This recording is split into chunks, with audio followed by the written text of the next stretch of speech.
You're listening to Achtung Millwall, broadcasting from the beautiful South Birmingham. Accept no substitute.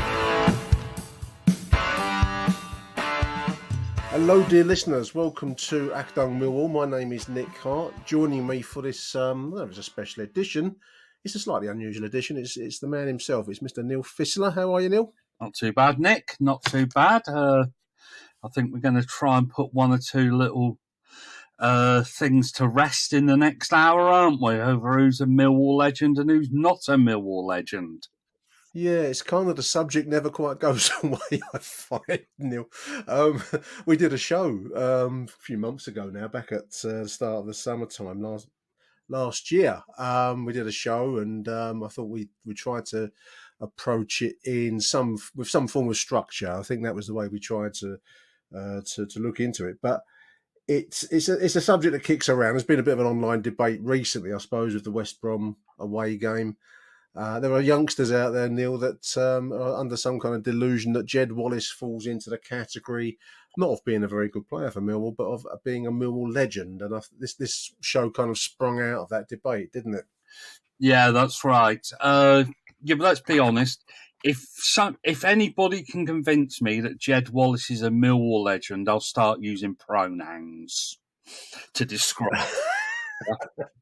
That is some promise, listeners. That is some promise, believe me. Yeah, but if anybody knows me, they'll know that, mate, I think sometimes the word legend is bandied around too much. I know we said it on the last kind of legends show that we did. As somebody said, this is two people who know what they're talking about. Well, yeah, well, that's open to debate, really, wasn't it? But somebody did make a good point. People see legends in their own eyes, don't they? The younger generation will think of him as a legend. Yeah. But in an historical term, yeah, he's not. No way, shape or form. And what we're hoping to do here is, I think I set as a task, didn't I? Of you did 20, a squad of 25, which I think is roughly probably about Millwall's squad size. Would you say at the moment in that region? So yeah, Neil set us the target of trying to come up.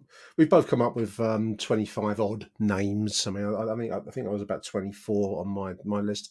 Neil's done 25, I think, with the intention of creating a classic all-time Millwall squad, if that's one way to put it.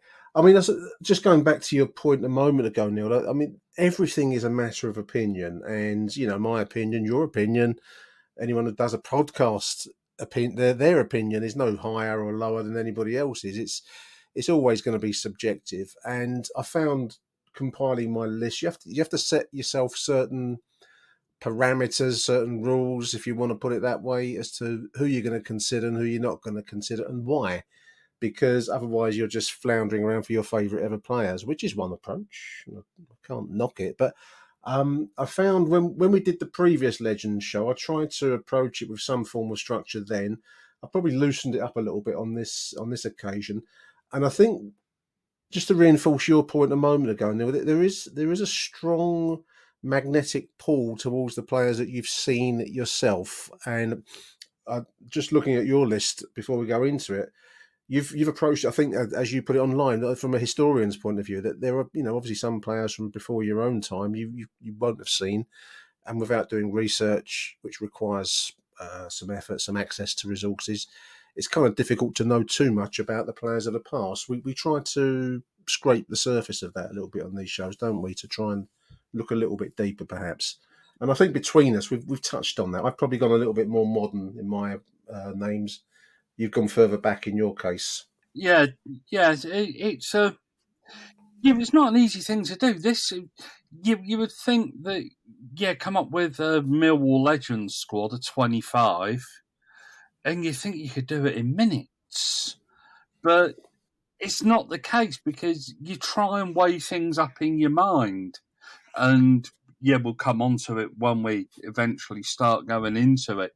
But there are players that you can make a case for that that you've actually had to leave out, and it is probably the most difficult thing I've done as far as these shows are concerned in a little while. There's an awful lot of repeating of the names. So yeah, we've tried to approach this, listeners, from the point of view of putting some structure to it. Neil has gone in for probably a more complete look back at players almost from the very earliest days of the club, back in the 1880s onwards. I've probably favoured Neil more modern players. One thing I found doing this is there's a strong pull, almost a magnetic pull, towards players that you know and have seen and have rated, personal favourites in a sense. It's quite hard to take the emotion out of it. I think maybe that's what often the conversations we have online with, not knocking people saying Jed Wallace particularly, because I think there's I can understand why some might say that, but it's quite hard to take out your own personal emotions from a list like this, isn't it? Yeah, well, it isn't easy. It is not easy to form this list. I think it took me a couple of hours, and you get the basis of your players, and then you start having doubts in your mind. Should this person be in? Should that person be in? And things like that. And we'll probably touch upon some names that haven't made it, but probably you could easily make a case for being in. I mean, one thing I found on this occasion, and I didn't do this on the previous show, listeners, but I looked at the numbers of appearances. Now, I'm thinking about it last night. This is the kind of thing when I go to bed, I think about, listeners. Modern players play more games, really, than vintage players, if that's the right term, because you've got more competitions and just the volume of numbers of games played in the modern football scene are just larger. So I have probably favoured numbers of appearances more than maybe I tried to do last time. So, but I'm also aware, thinking about it, that will favour modern-ish players to some extent. But I've tried to balance it in some way. Anyway, let's get into the list, because we've tried to approach it as a squad. So we've both come up with three goalkeepers, three classic names in both cases, really, when I look at the two. And as so often with these kinds of listeners, you come up with the same names over and over. So Neil, you've gone for your three goalkeepers here: Brian King, Casey Keller, and Brian Horn. And my only addition, the only one that veers away from that, is David Ford. When Brian King, I think we mentioned him on our previous show as a legendary figure, because he was probably, for me, looking at it emotionally, the best goalkeeper I think I've seen in a Millwall shirt. I think he's probably the best goalkeeper this club's ever had, which is a very, very big statement to make.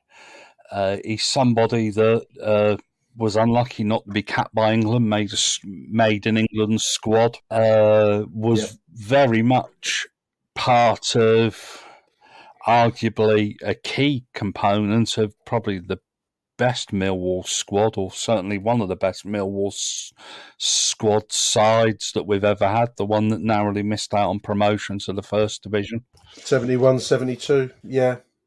And he should have gone a lot further in the game, but stuck with us, went to Coventry, suffered a back injury and had to retire.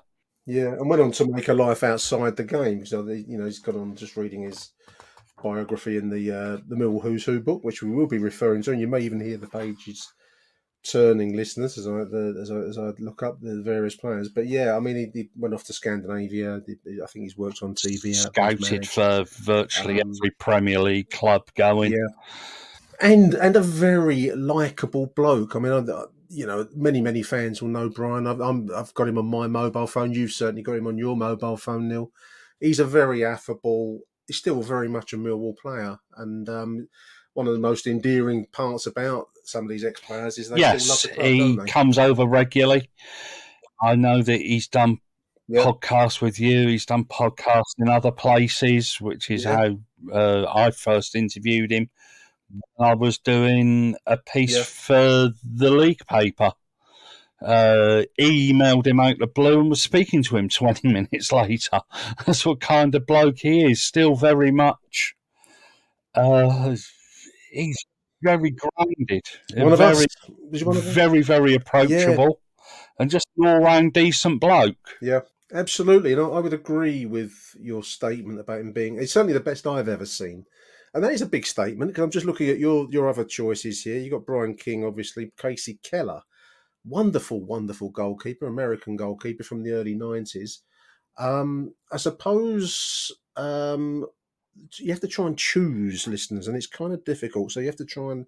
I've favoured players from the landmark squads for me were 1971, 72, and then obviously 87, 88, the near-miss promotion season of the early 70s, and then the glory of the achievement of it in the late 80s. And Casey Keller came just after we were relegated back to the second tier when Casey arrived.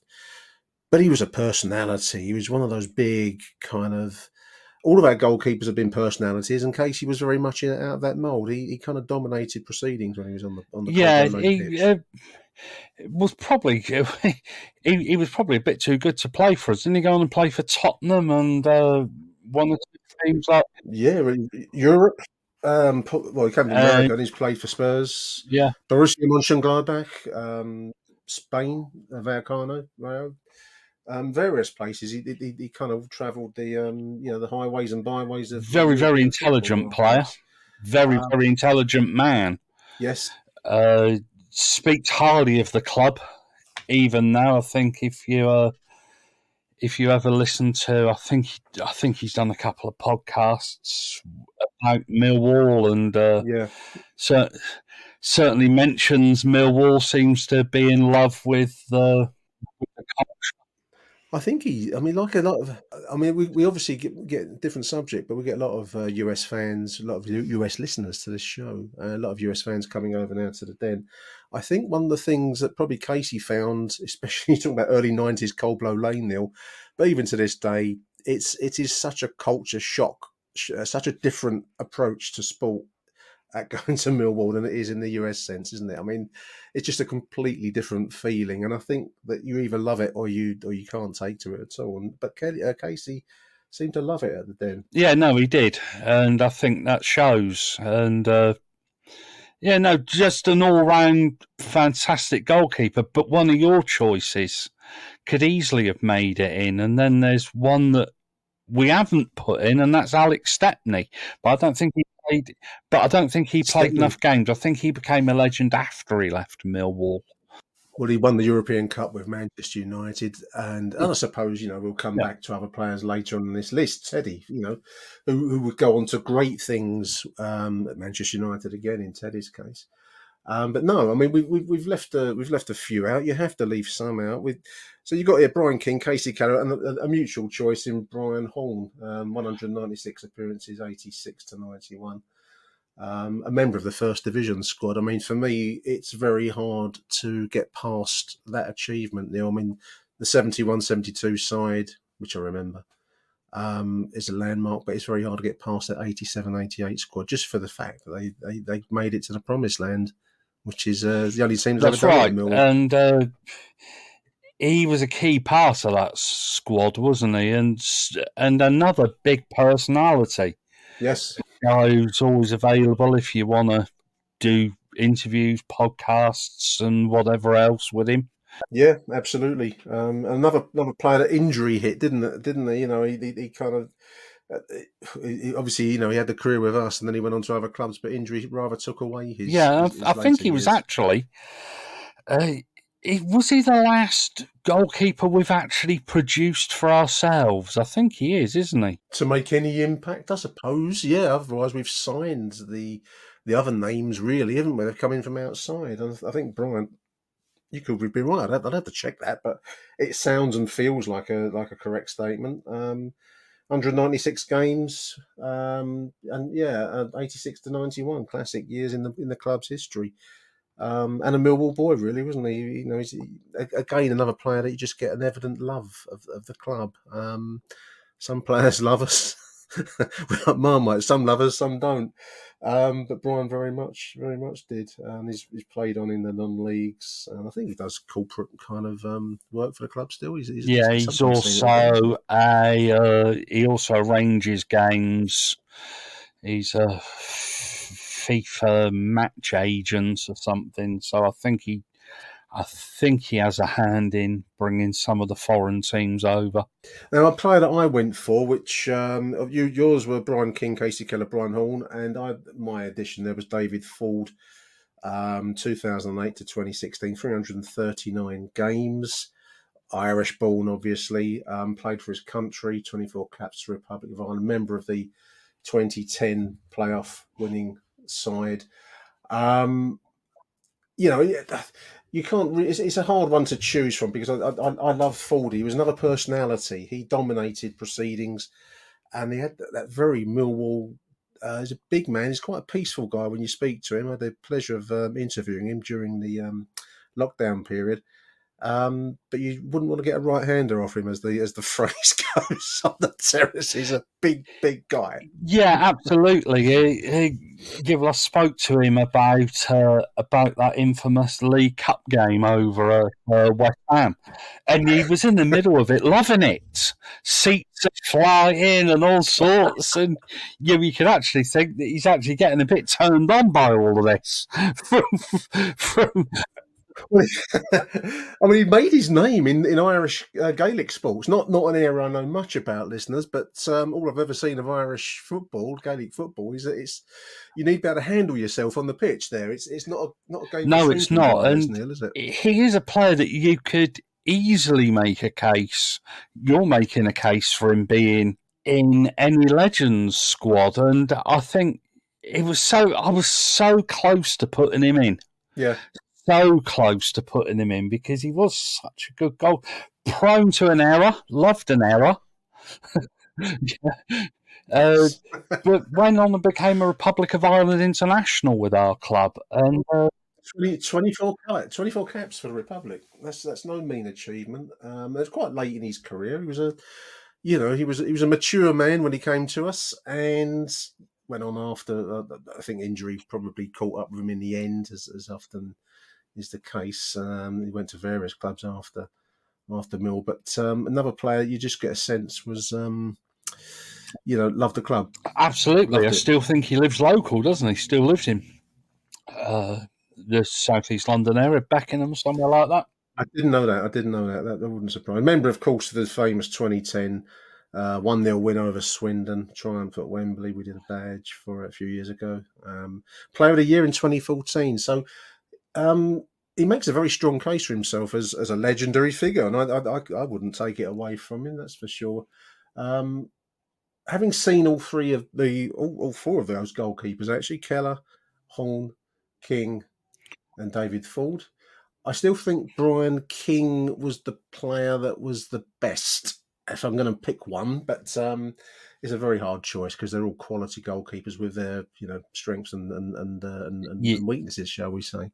But David Ford, great. Exactly. Brian King's probably the best for me.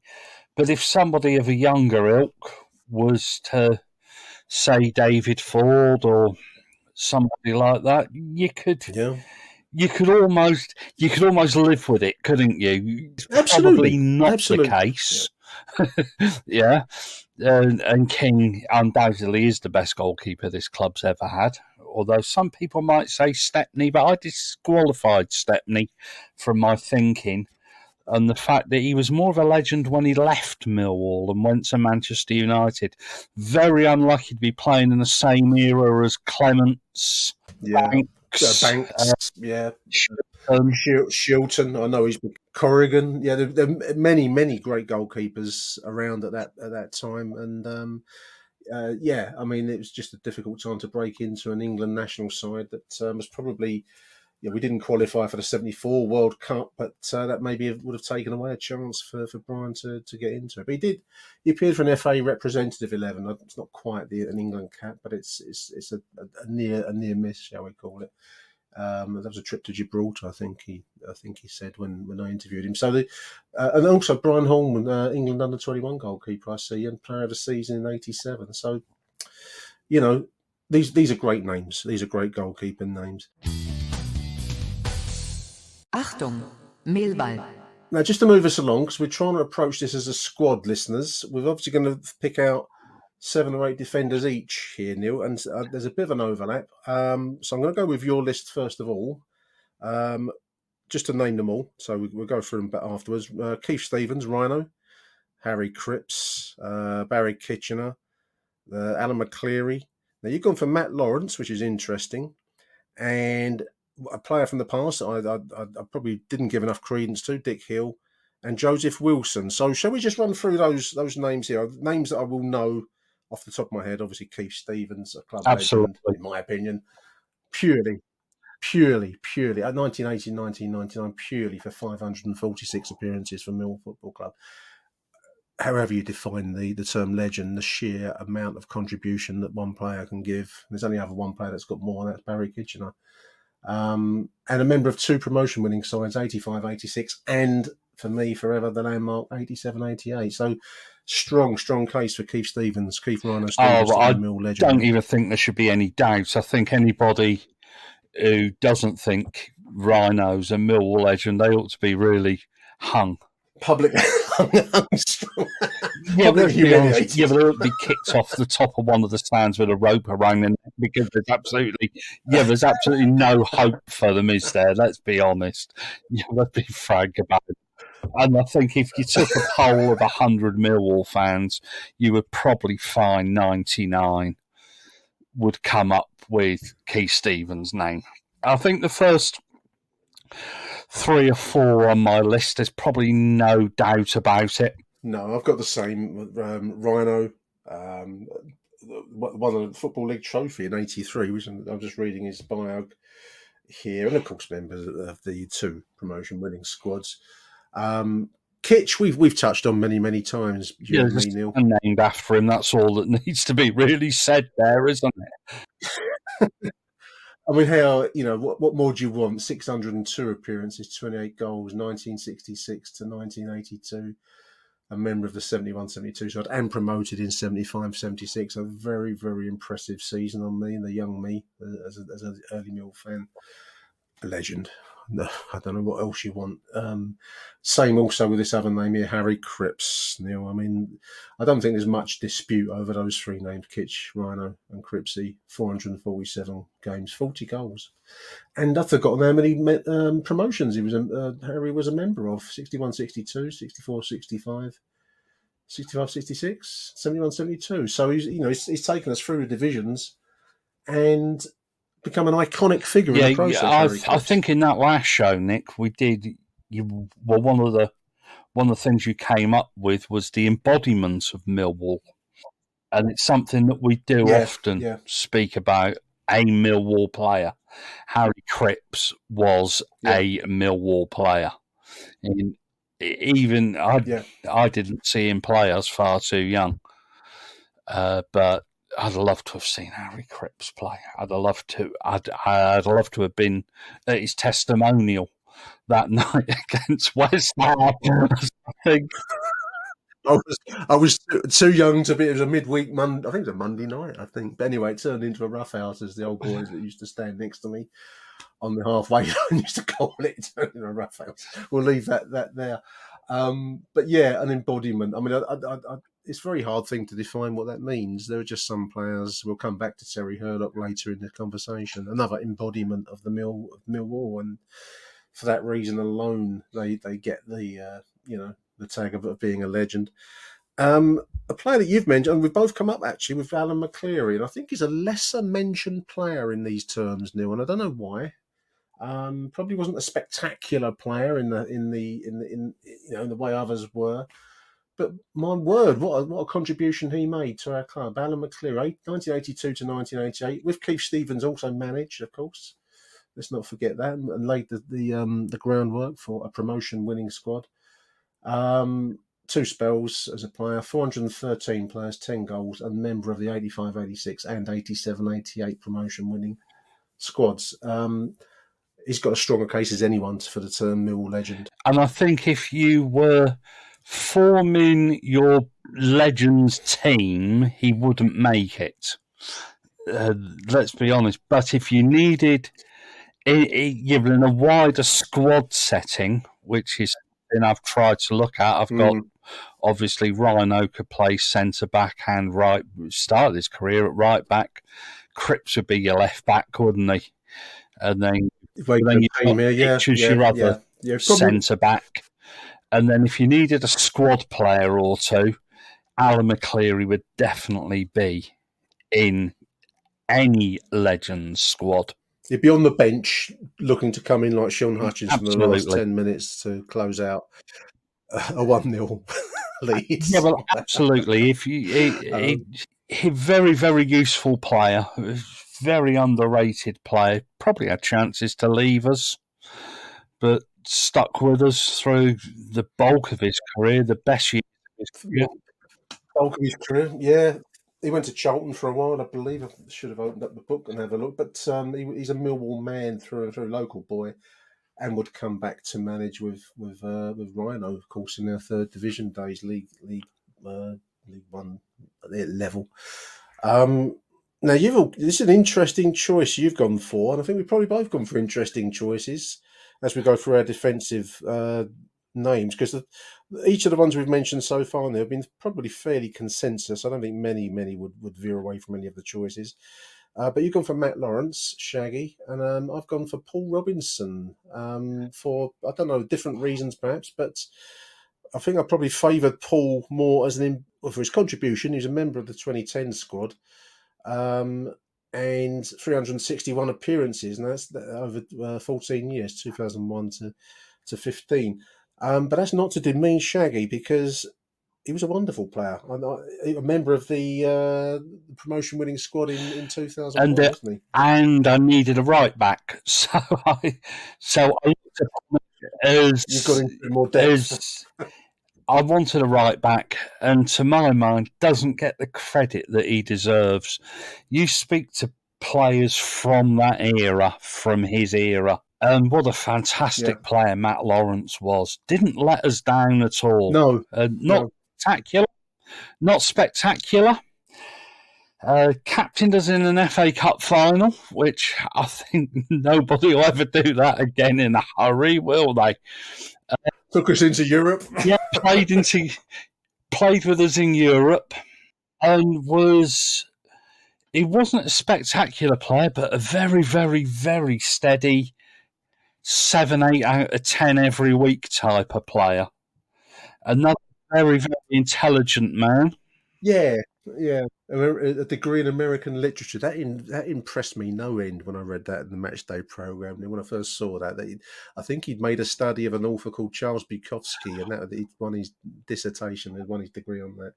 And that really impressed me, because when he took his false teeth out, he looked like Dracula, didn't he? You know, he had a kind of a Millwall streak, but he was also very, very, I don't know, vaguely intellectual. Absolutely, and Shaggy.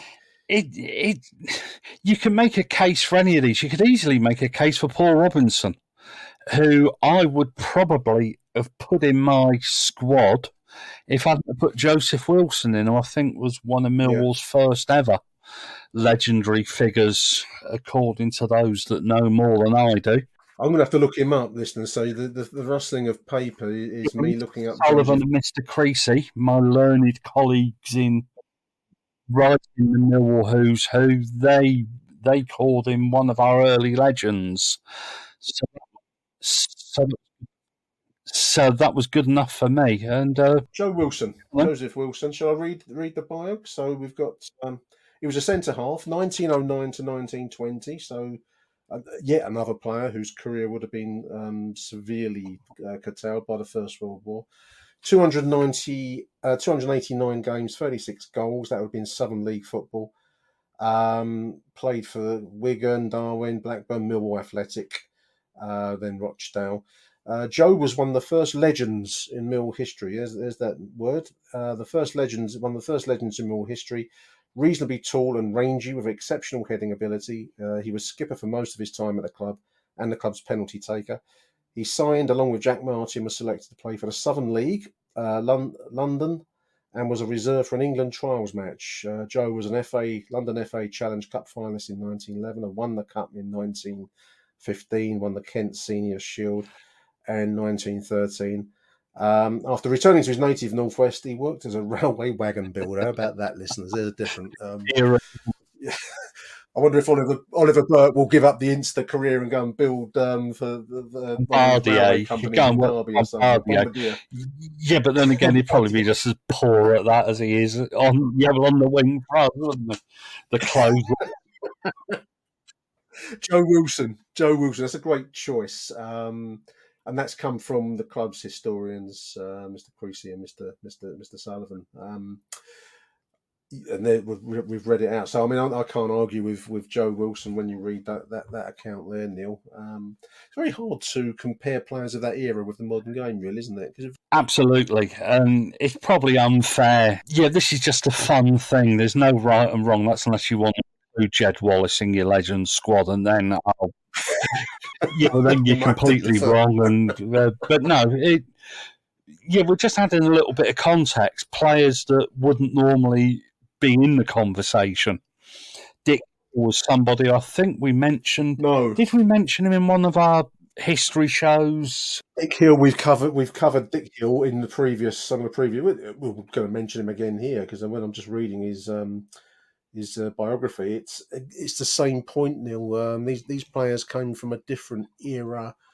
These were players whose lives have been affected by war. I mean, Dick Hill here, he served in the Grenadier Guards in the Great War, which is quite something, isn't it? Spotted playing for an Army representative side. He was Jack Fult's long-term partner, won an England cap against Belgium in 1926, and crucially, I think here was a member of the 1927-1928 Division 3 South record-breaking, title-winning side. He finished his career at Torquay, and a major figure. I mean, 392 games as a left back, Dick Hill. Same point, really. It's quite hard to compare a player of that era with the modern game, but anyone that went through the First World War and came out the other side clearly had Millwall kind of spirit. There was a touch of luck involved, wasn't there, with coming out the other side of it? Touch of luck. Well, let's be honest, it's absolutely. But no, they played for England back then. They only played 5 or 6 internationals a season, if that, didn't they? And they didn't give caps out willy-nilly. You had to earn your cap back then, and you had to have a trial. Generally, England trials, and very, very deserves to be in there. Interesting choice, and a good choice for a legend, because we keep coming back to the definition of the word, really, because it can be really whatever you want it to be. I just think it gets overused when you hear about stories like Dick Hill there, and also we've just touched on Joe Wilson. We're going to come back later in my choice of midfield to Bill Voisey, who we've mentioned on previous shows. Legend starts to take on a different hue when you think they've been through the fields of Flanders in the Great War or the Second World War or something. Quite hard to compare that with jinking past somebody on a Saturday afternoon, really, isn't it? But I've also gone for 2 more modern day players, much maligned players and names in some ways, but I've gone for Alan Dunn, and the reason I've gone for Alan Dunn is 390 appearances, 23 goals, player of the season in 2010, member of the squad of 2001 to 2, near miss season, as a youngster, obviously, but a member of that playoff winning side of 2010 at Wembley. Much maligned. I never understood, Neil, why Alan Dunn caught so much stick, and as soon as you mention his name, people snort, or they say, how could you put him into a legend side? But those numbers and those achievements, whatever people may think of him as a player, he gave us 100% every game. I never saw Alan Dunn hide in a game, did you? What I'm to say here, I'm not a member of the fully paid up member of the Alan Dunn fan club, am I? Let's be honest. Yeah, but in much the same way that Harry needs convincing that Gary Rowett is a decent Millwall manager. All right. Well, I mean, 390 appearances says It said something a lot. because that's covering Yeah, a it said range a of lot. managers, it's different managers. Not the most gifted player, almost certainly. He wouldn't be anywhere near my list, but each to their own. I'm trying not to Should we revert move to on? type because we're not. He served the club magnificently well. Yeah, he put me on Twitter, I think, still. So All right. Let's, let's settle for that. Let's settle for that. I didn't mind Dunny. I know that he inspires reaction. But all I'd say to the listeners is if that's not the most Mill thing of all, I don't know what is, because everyone's got their opinion. Let's just leave it there. And the similar for Tony Craig. What was that? Three spells, 300 odd games, 322 games, 10 goals.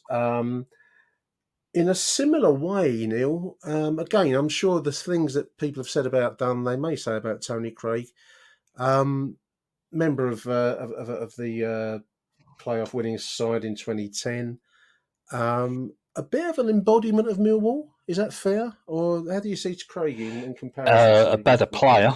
player, somebody who I think he wouldn't be far away from your list of a Millwall legend, but not a legend in the sense of one of our great players, but everything that Millwall stands for, in much the same way as probably Harry Cripps. Yeah, not a brilliant player, but everything that stands for Millwall, that a Millwall player should be. Somebody who goes out with his heart on his sleeve, chases every ball, goes in for every tackle, every header, never flinches, gives you 110%. I wouldn't argue if I hadn't put Dick Hill in for my left back or for my second left back, could easily have made a case for Tony Craig. And if somebody said to me, Tony Craig is a Millwall legend, as you are here, I wouldn't argue with it. Alan Dunn, I'd argue till the cows come home that he shouldn't be anywhere near a Millwall Legends squad, yeah. But Tony Craig, I think, is a different case in pointing out. Maybe I'm just wearing blinkers. Maybe somebody can convince. No, what it is, I think. I mean, there are certain names.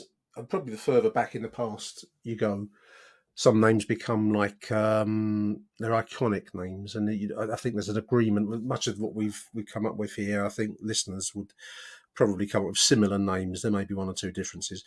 I think the closer you are to recent players, recent history, if you want, the more you feel personally invested in that, and it becomes kind of I don't know. You put your own personal view on it. It's one of the downfalls of trying to produce a list like this, because whatever you produce, somebody else will say, "Oh, you're talking bollocks," you know. I can understand those that will veer away from some of the choices we've both made one when the other. I mean, obviously the Victorian, Edwardian era players, no one can really query now because it's so far in the past. But recent players, no. I mean, people bring their own takes on individuals. Of course, I loved Tony Craig. He came back to us. Was it one of his the third spell, and he was playing somewhere. He just put this solid challenge on a player, and then after a period of fairly weak, willy nilly kind of play, and then suddenly you just felt like you had a proper Millwall defender back in the side, somebody that cared. And I remember almost being quite emotionally touched by the fact that he put this solid challenge on a player and sent him into the side stand. So Tony Craig for me is falling into the category of being in a Millwall Legends squad. Achtung, Millwall. There we are. Let's move into the midfield. Neil. Again, some names here will be fairly common. I was just looking at your list here. You've gotten for names that I've also gone for here. Terry Hurlock. an embodiment of the club and a member of a classic, iconic side, 87-88. Hard to veer away. Absolutely. From Terry Hurlock. Anybody that never saw him play Warlock, I think was his nickname, wasn't it? And that summed Warlock. up Terry Hurlock, didn't he? Was ready to go to war. Every time he steps out onto that pitch, I don't know what he was like in training, if he was as bad in training as he was on the pitch. Christ almighty. But no, everything that Millwall stands for, with considerable ability as well. This is a guy who just didn't go around kicking people. Very quick story about Terry Hurlock. I refereed many years ago and turned up to do a game at Wadham Lodge 2. And in the Forest and District Sunday League, a game involving Chingford Sirloin, which is a big pub in Chingford, which was run by Terry Hurlock's brother. And the said Terry Hurlock turned out for Chingford Sirloin in this game that I refereed. And should we just say that he couldn't be bothered to run anymore? He raked his studs down the back of this kid. And thought, oh, Christ, I'm going to have to book one of my heroes here. And the kid said, oh, don't. He just said, I've just been kicked by Terry Hurlock. He said, yeah, it's the greatest thing that's ever happened to me on a Sunday morning. And what could you say to that? Apart from Terence, these moody tackles have got to stop, mate. And his pace had gone. I don't think I handed in the match card for that game. I think I've actually got it somewhere because Terry Hurlock had signed it.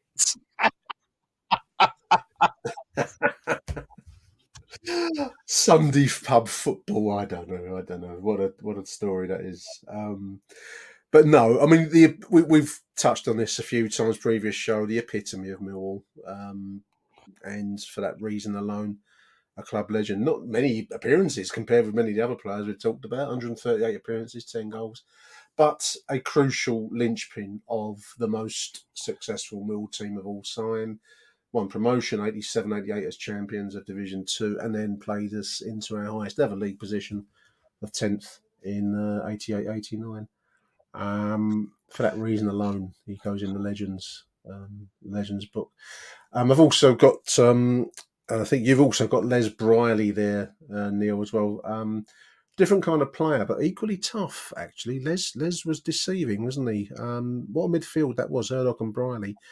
And Les was no slouch, actually, when it came to midfield tackling. He just didn't have the kind of godlike aura of Terry Hurlock, did he? The Viking kind of... That's right, but another 7-8 out of 10 most weeks, wasn't he?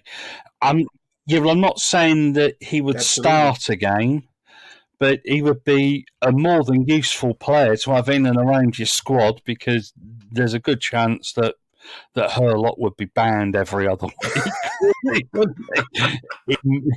In modern football, and he's just somebody that if you're picking a squad of Millwall players, to my mind, Les Briley, our leader in that greatest ever achievement, by a Millwall side, and that's to squad, and that's to get promoted to the promised land. To the top flight, has to be in there. Has to be in your squad without any shadow of a doubt, along with somebody I think we both probably put in, and that's Jimmy Abdu.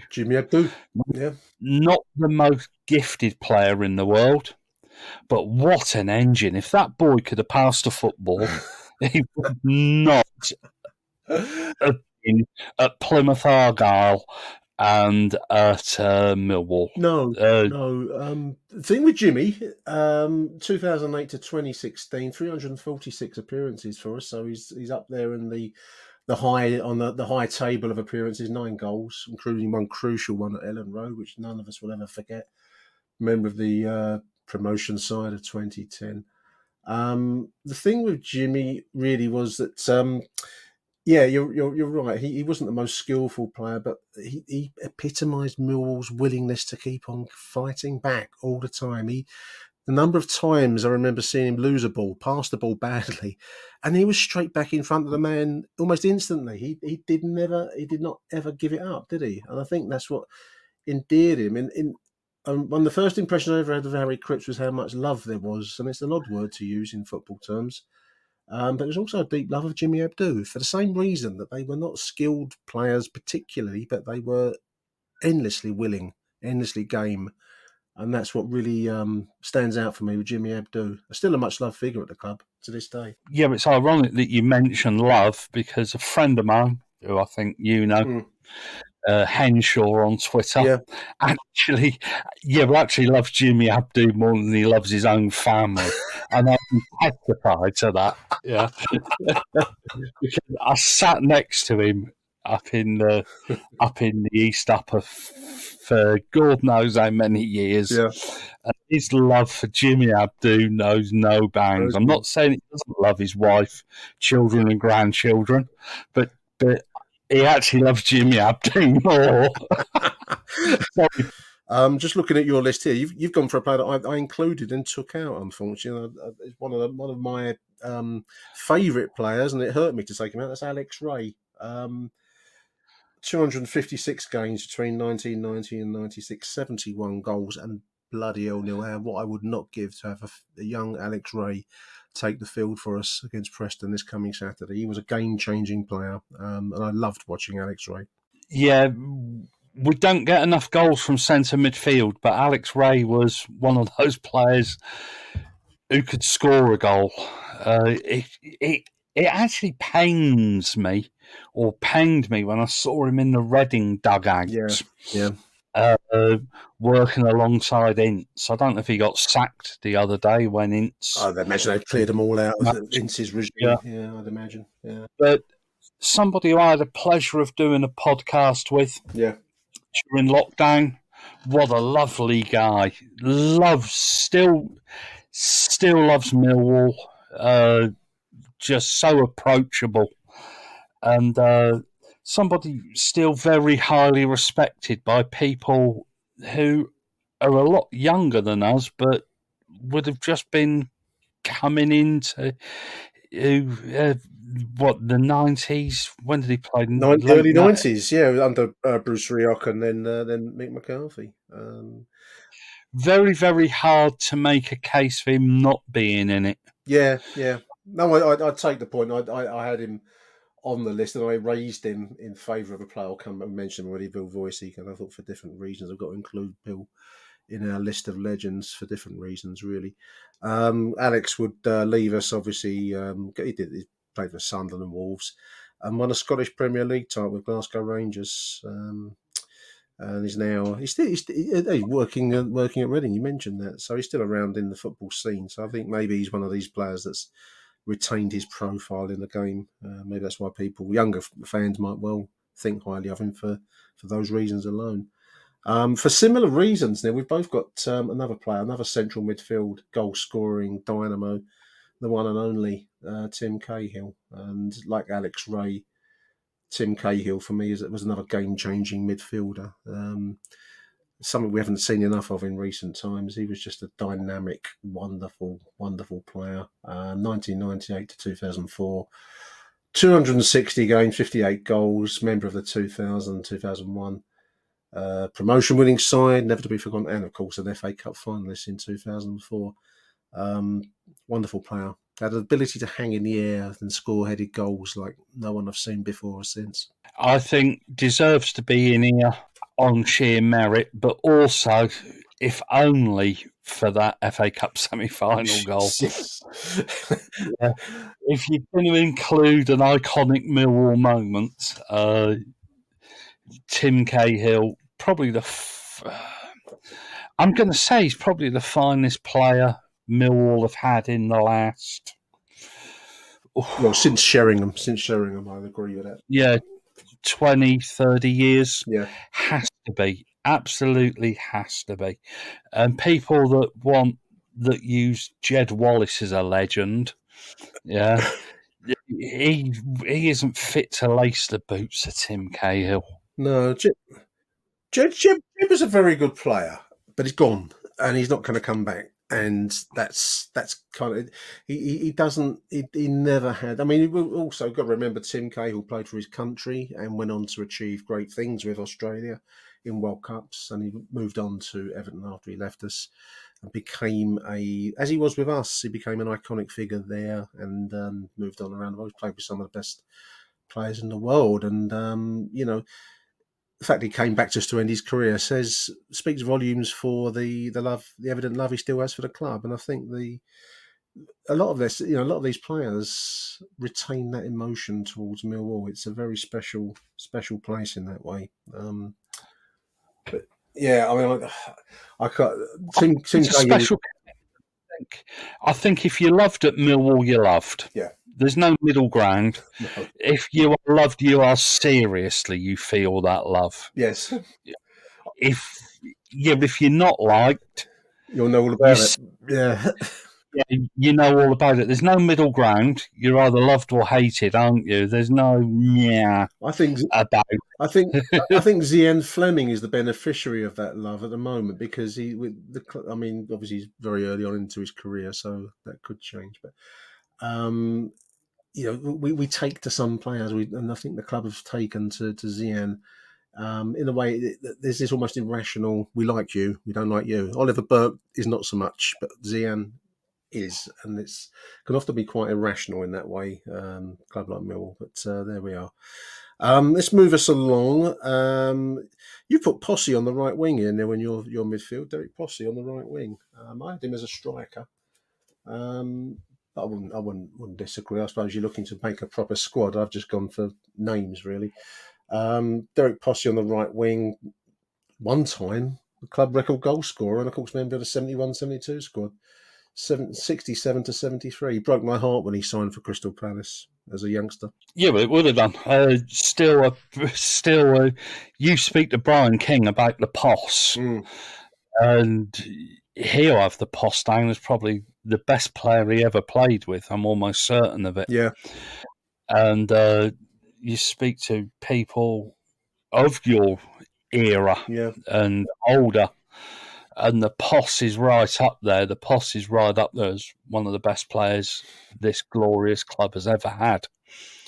And you have to find a way of putting him in that squad. Similarly, I've gone for Jimmy Carter as a backup right winger. Wonderful winger, Jimmy Carter, member of the 87-88 squad and the First Divisions days. So, can you imagine how many goals we would score now with Jimmy Carter whipping the ball over from the right wing? Although we'd need somebody in the middle.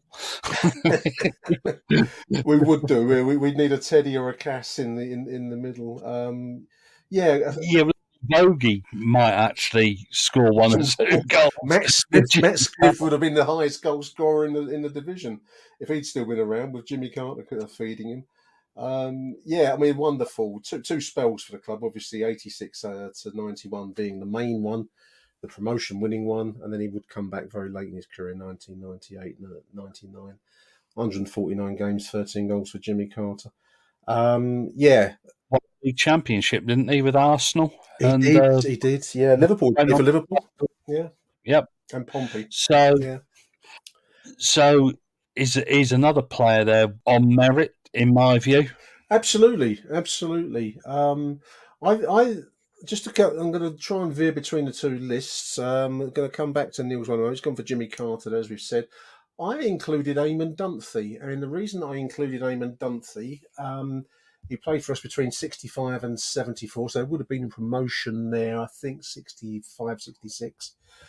303 games for Eamon Dunphy, 18 goals. A very, very skilled midfielder, very classy midfielder.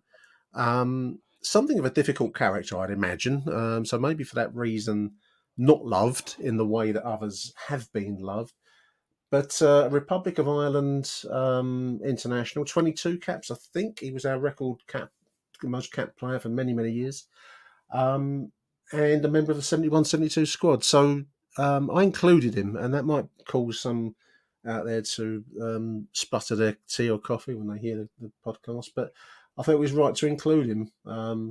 on this list. Many might not. You've crashed the car, probably, as some people are probably driving. Yeah, but then again, I think they're already wrapped around a lamppost of your choice of Alan Dunn. I'm going to wrap them around the next lamppost in a moment, but I just wanted to mention Eamon Dunphy because he would go on to become a noted author and journalist and controversial TV and radio star. I think he does his own podcast now, which some will take to and some won't. I've always kind of liked difficult characters. Eamon Dunphy. So I've always retained a bit of a soft spot for him. I'm also going to mention another name that will get people spluttering, which is David Livermore. And the reason I mentioned David Livermore, who was much maligned in the same way as some of the other players I've mentioned in my squad, 312 appearances, 1990. I'm a member of the 2001 Championship winning squad, member of the FA Cup final side. And he went to Europe with us, 14 goals, and was player of the season one year, which I didn't note down. So many will say, what on earth, Nick's lost his mind? But he was the archetypal water carrier and a great servant to the club because he came back as Neil Harris's sidekick manager, didn't he? I think probably the only man who's ever won a Player of the Year award and been booed. He divided opinion, and I never quite got why. In all honesty, I mean, if getting booed is based on a lack of skill, well, there's a lot of players that would be booed in the Millwall shirt, and I never quite got it. Unless there's something else knocking around that I don't know about, I can never quite understand what the problem was with Livermore because he was not the best in the midfield. Don't think I'm totally off my trolley, listener. But he gave 100%. And if we're looking at major figures, then his contribution in some landmark moments, Neil, should earn him that place, shouldn't it? I mean, FA Cup finalist and championship, third division championship medal holder, and played in Europe in a Millwall shirt. I don't know how you can have him in place of Alex Ray. I've got to be honest. Well, I did have Ray in there. Yeah. And I've also got Dennis Burnett as a member of the 71-72 squad, 67 to 75. Close, a near miss year. But he also, I think, represented the FA. It's not quite an England cap, as we've said a few times. But yeah, now you've also included J.R. Smith, who I think was one of our England caps, if memory serves. Yeah, Reggie Smith. We spoke about him in our last. We did. In our last history show. England international, very, very good player in his day. Yeah. And I approach this from a squad point of view. Yeah. It's probably slightly different to the way you've done it. But I needed two left wingers, and I thought it was very difficult not to make a case for him. And Gordon Hill, Merlin. Great player. Yeah, I mean, if you're looking at it from the squad point of view, I get that. Gordon was not with us for terribly long. I'm just reading about Reg Smith here, listeners, 1935 to 1946. So large chunk was 6 years of the Second World War, would be in the middle of that. 138 games, 26 goals, born in Battersea, and served in the RAF during the Second World War. Lifted the Third Division South title in 1937, 36, 37, I think. Reached an FA Cup semi-final. Yeah. And would have been part of a team that was primed to go on and do great things. But obviously Adolf Hitler heard about the great things being... Millwall. Mr. Hitler got involved in it, didn't he? Yeah. Yeah, Hitler and his mates heard about this great Millwall squad that was being put together and decided to invade Poland and start a world war to stop us. Talk about a conspiracy. No, good choice. I mean, obviously, we're going back into the 1930s again, listeners, and some will say it's kind of difficult to make comparisons, but Reg served in the RAF and won 2 caps for England. So, that certainly puts him in the legendary category, in my opinion. And the other name I've mentioned already on the show, in a similar vein, really, was Bill Voisey. who, quite apart from any footballing consideration, Mill player, but holds the Belgian Croix de Guerre and the military medal for his actions in Flanders in 1917. 242 appearances, 8 goals for Millwall, and there was an England cap. So I've put Bill Voisey in there just because I think those achievements kind of outweigh somebody else who's done well on a football field, but to make those achievements on the battlefield, I think just kind of gives you a bit of a boost in a legendary stakes. Played in our first ever Football League match against Bristol Rovers. Yeah. After we left the Southern League, went on to trainer to the Great Britain side in the Berlin Olympics. Well, maybe if he'd have had all his wits about him, he could have actually saved us a world war. Solved the problem. Yeah. But no, I've included Bill Voisey. I mean, Alex Rowe probably could have put him back in again on reflection, but you have to take a decision at some point, and it's a bit of fun, listeners, at the end of the day. Bill Voisey, CDG and military medal, MM. Achtung, Millwall.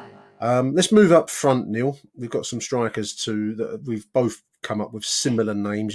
I imagine this is the club historians also come up with one from the past. We've both gone for Jack Cock, and we've mentioned him on one of our previous podcasts. Also, another military medal holder from the First World War, Jack Cock. Yeah, one of the great interwar players. Interwar being between World War I and World War II. England international. Very, very difficult to pick a Millwall squad and not have Jack Cock in there. Record goal scorer for many, many years, I believe, as well. Yeah, he was. 1927 to 31, he played for Lions. He'd had a career around various clubs. I think he'd played for Chelsea, one that sticks out in my mind. But he was a member of the 1927-28 Third Division Championship season, which broke many, many records, including, I think, the club record victory. I think we had 2 teams, was it Coventry and Torquay? We beat 9-1. Within short order in that season. It was a record-breaking season, and Jack Cock was a striking mainstay of that side. And he'd come to us quite late in his career, comparatively, Neil, hadn't he? Because he'd done the rounds obviously before coming to Mill, but a wonderful servant when he did come to the Den. Yes, absolutely, and went on to become manager. Yeah, manager. So in the dark days of the Second World War. Yeah. And gave us a bit of a steadying influence. Has to be in any Millwall legends, even if you haven't heard of him. Yeah. Take it from those people that know this guy was a major name. Yeah, I agree. Quite a coup to have signed him as well at the time. Absolutely.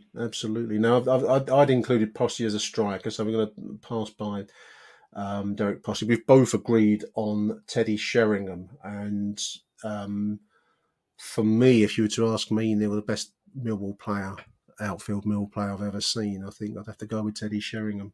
1983 to 91, 262 appearances, 111 goals, member of the classic 87-88 championship winning side, and obviously on into the First Division, and stuck around, younger listeners, he stuck around when we got relegated to try and shoot us back into the top flight. I know that people take the piss, Neil, about how wherever he went, he was a boyhood fan of that club, Colchester, West Ham, whoever, Spurs, But for those, that's press talk. For those achievements alone, Teddy is, for me, the best player I think I've ever seen the Millwall show in terms of skill as well as achievement. Yeah, Millwall always needs a pantomime villain, don't we? For when they get these Dockers days back, and Teddy Sheringham certainly was the pantomime villain when it was their turn. But I think he took it in. He takes it in good heart, doesn't he? But forget the fact that he played for West Ham, and he allegedly had always wanted to play for West Ham, and they were his boyhood club. This guy was a seriously good striker for us. Seriously good striker when he won a treble with Manchester United. Treble. It tells you everything you need to know about this guy. He was magnificent. England wasn't he? international, took us close in 1996 European Championships. Wonderful, wonderful player. And if you're not putting him in your Legends squad, listeners, well, wobble your head, as they say. We've both got him on our list here now. I'm also seeing you've put Cass in there, Cass Carino, alongside him, I presume, from a squad point of view rather than overall achievement with Mill. But he was a great striker, Cass. Yeah, from a squad point of view, I was trying to build a squad, and I was starting to lose the will to live by now. I know the feeling. I got to that point. I think that's how David Livermore crept into my midfield. 128 games, 48 goals. Great striker, Cass. I mean, he was a great servant, and still speaks very fondly of the club. We did a show with him a while ago now. He loves to talk to Millwall fans, and he's just a nice bloke, isn't he, Cascarina? Yeah, if you're going to have a squad, I think you've got to have him in there purely because of his partnership with Teddy Sheringham. In much the same way as I put another one in, which we'll come on to. But I think if you're talking about Millwall legends, you've got to have Mr. Harris in there, haven't you? Well, for me, yes, you do. If in terms of Millwall legend, I mean, I've said Teddy is the best player that I've ever seen, in my opinion, and I stand by that. But if you want me to name a Millwall legend, I think we reached this conclusion in the previous show we did, Neil, and that was that there's only three real names in that sentence. That's Neil Harris, Barry Kitch, and Harry Cripps. Neil Harris, 430 games, 138 goals, club record goal scorer, 2 promotions, and an FA Cup finalist, and then went on to manage us to a promotion in 2017. So it's quite hard to see past that contribution, really, isn't it? And he was a very, very good striker when he was young. Really, I really thought he was going to go the full distance top flight when he first appeared. I absolutely agree. If it hadn't been for cancer and one or two other things, probably would have I don't think would have hung on to him for much longer. And you've also got that iconic moment of his first goal back after cancer at Watford against Watford. Yeah. That is one of the iconic Millwall images. I think we need to do a iconic Millwall images show at some point. But you're right. I think that's a good idea because that image of Bomber being lifted up by his teammates to the adulation of the travelling Mill Sport that day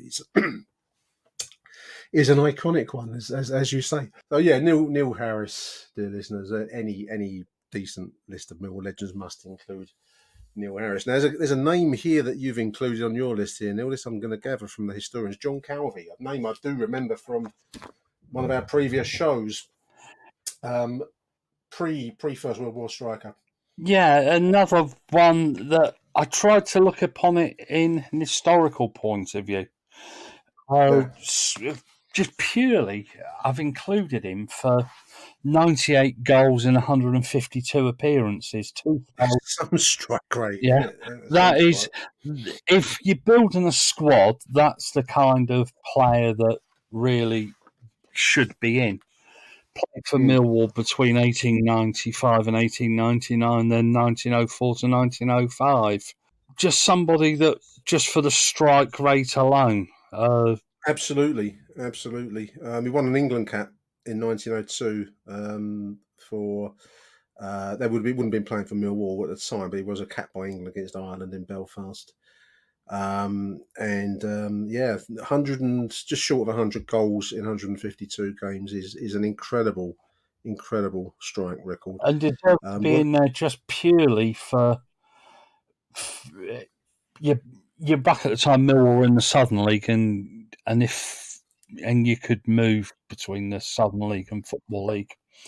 Yeah. And set himself up in a hotel, in an East Midlands hotel, and invited clubs to come and make him offers to go and play in the Football League, which I believe Nottingham Forest won said bidding war, which I think just for that alone deserves to be in there, doesn't he? It sounds like he had style. I like that style. After knee injury forced his retirement, listeners, this would be 1905, I guess. He became a stevedore, which is like a docker, residing in Aberfeldy Street in Poplar until he died aged 60. Oh, do not call a stevedore a docker. For No, goodness oh, blimey. sake, you are going to create history walls here. They do not like being called, Nicholas, what have you gone and done? You're about to get us cancelled. I mean, seriously cancelled. You're going to have people throwing rocks and God knows what else. As we're on the phone, I've just literally had to go and get some water because my voice was giving up on me, listeners.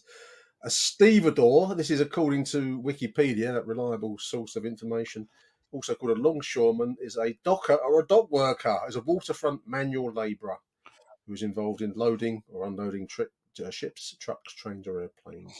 Let's call them longshoremen. That sounds a bit more glamorous and US based, doesn't it? It's something out of. Yeah, but they saw themselves as a cut above, I think, unless somebody wants to prove. Fair play. Well, I'm sorry to any listening stevedores if I've dissed you there. I didn't mean to. So yeah, there we are, John Calvey. And just to conclude our squad, we've both agreed on the final choice, which is one Steve Morrison. Neil, I was saying in the live show we did the other day how it's easy to take for granted what you've got at the time.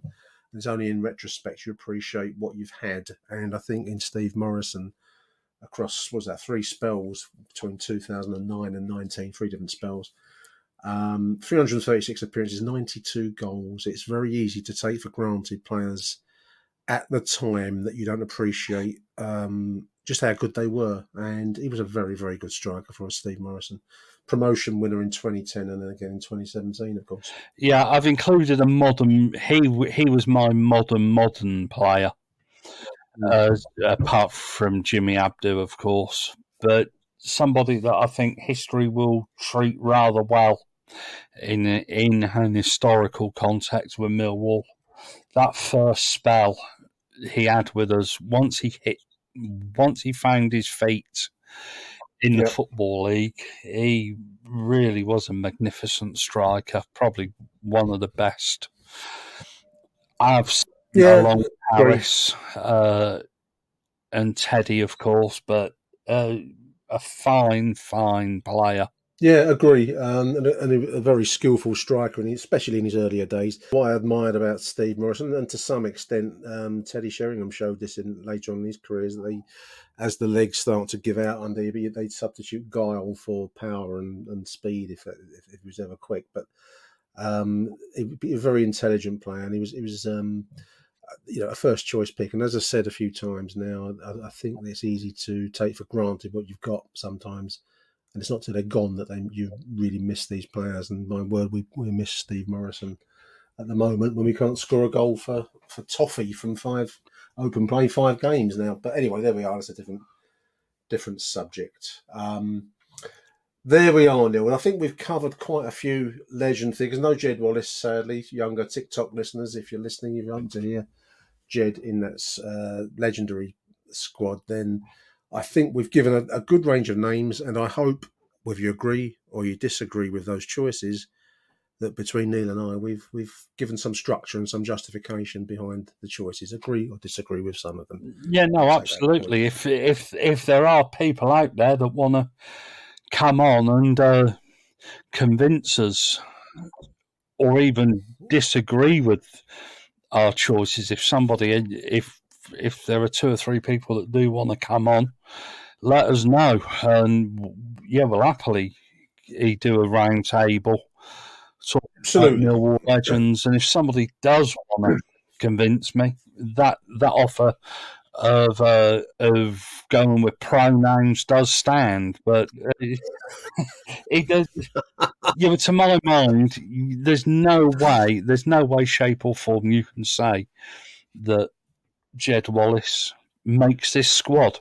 I think, and this squad is a Millwall Legends squad, and you're not talking. Oh, yeah, no, but he's a legend. No, you don't have 101 legends, do you? He's just... You shouldn't do. No, you should have a select band. It's of just a some. modern day phenomenon that everybody has to be a legend. Neil, it's been a pleasure, mate. I've enjoyed doing this. This is well, we've got some editing to do on this to bring it down, but good show, mate. I've enjoyed it. Thank you very much, Neil Fissler. Yeah, no, mate, great. Yeah, but it's just great to spend an hour just talking about these fantastic players of our club. And I know these history shows are liked, and there wasn't an awful lot to talk about without traumatising oneself about Hull City account. Without repeating ourselves as well, we did a great live show the other day. Actually, I enjoyed that. I might do some more of those before the season's out. That was quite good. But you can easily repeat yourself going over and over the same things. But there we are, dear listeners. Thank you for listening to this edition of Achtung Millwall. We'll be back next week. Until then, from Neil, it's good night from me. And it's good night from me, and not the Millwall I know for including Alan Dunn in your show, on your list. Achtung, Millwall.